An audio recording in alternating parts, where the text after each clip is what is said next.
Okay, so in this class, we're going to do a skill-based resume. And let me explain really quickly what a skill-based resume is and why you want to use it. Let's start with why you want to use it. The short answer is because I'm your teacher and I'm telling you this is what you want to do. But the reality is I have been helping students get their first job in IT for over 10 years now.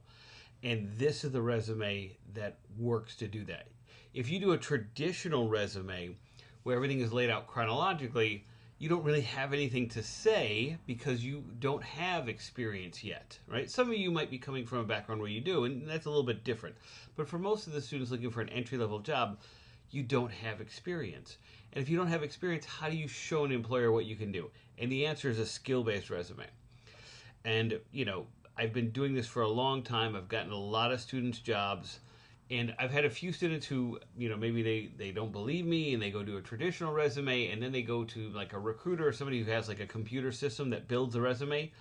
What do you know? It spits out something that looks exactly like what we did in class. So rather than waste time with the wrong resume, do the resume that I am telling you should do. Right? But let's talk about what a skill-based resume is real quick. So let's look at a resume example. And by the way, a great way to get examples of things is do a Google search and then look at images. Those are usually going to be the best kind of quick examples of what you want to see. So this one right here, this is exactly what I don't want to see in a resume. This is perfect. First of all, besides having like a very large section set aside for your contact information, it starts with a resume objective.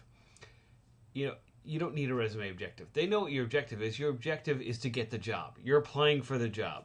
An objective might be useful if like you have 10 years technical experience and you're trying to move over to management. You want to make it clear that your resume points one way, but you want to move it another. But for you guys getting your first job in the field, an objective is wasted space, right? And you can't waste space. You only have one page. Every single line on that page has to tell that employer, this is somebody I want to bring in. Then you have, actually they have the contact information over here. So this is just totally wasted space up here. Then they have their experience. And in their experience, they start with their hotel janitor and their years.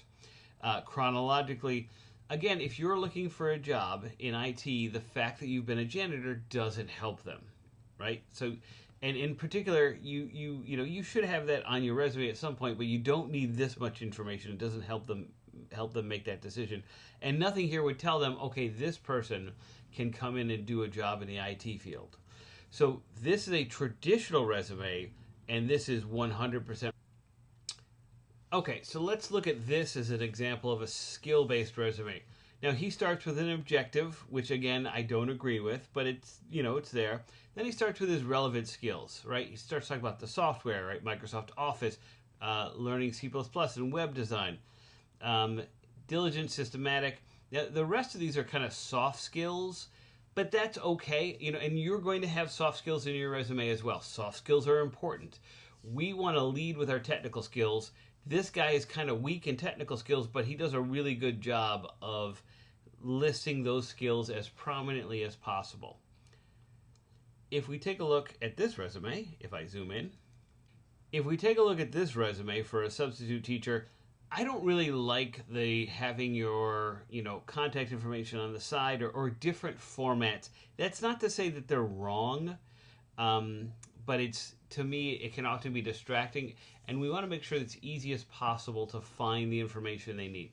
So they start with a qualification summary, and these are basically skills and certifications. In your resume, certifications will end up coming first, but I don't assume you have any yet. So they talk about their track record, certifications, their technical skills, adept with Microsoft Office and Smart, and then their relevant skills. So this is for a job in being a substitute teacher. So they talk about lesson planning, student development. Notice, they do have their Bachelor of Arts information, but it's not highlighted. Your order is going to be in importance. So certifications for a job in IT are the most important. Next are your technical skills. then your soft skills, and then it might be your work experience or it might be your education. It's going to kind of depend. I'm just explaining to you what a skill-based resume is, how it's different from a traditional resume, and why this is the way that we're going to go. One last thing. If you talk to a lot of people, particularly a lot of older people, they're going to give you very different advice. And, a lot of them haven't looked for a job in a long time. And they certainly haven't looked for a job the way that you're looking for a job, where you're going into a new field and you don't have any contacts, and it's kind of a new start. It's not that they're wrong, it's just that everything they say should be taken with a grain of salt, right? This resume style that we're doing, and we're doing it in phases. Don't think that tomorrow you got to have a finished skill-based resume. This is something we're building over time. But what we're building is different from what they have seen before. And they might tell you this is not what you should be doing. Again, I've been doing this for over 10 years. This is what gets students jobs. So you're going to have to trust me and kind of trust the process on this one. Next, we're going to take a look at finding jobs in the field that we might want to have in the next year or two, and how we're going to use that as the basis for building out our resume.